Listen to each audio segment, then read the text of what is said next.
ये भी टूट गया गाड़ी का शीशा। अब ये आपकी गाड़ी बच गई है।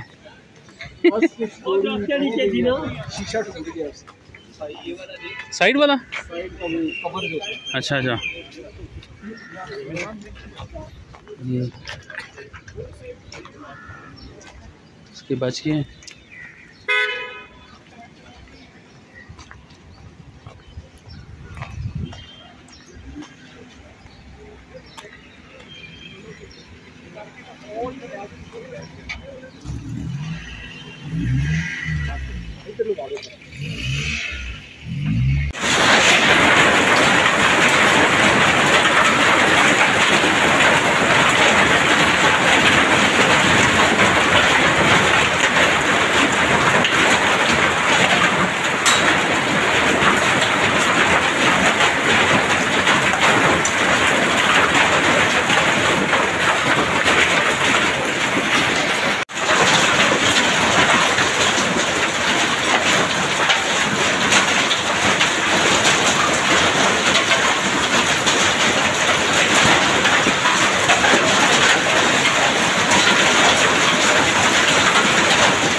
सब्सक्राइब करें और बेल दबाएं ताकि कोई खबर रह न जाए।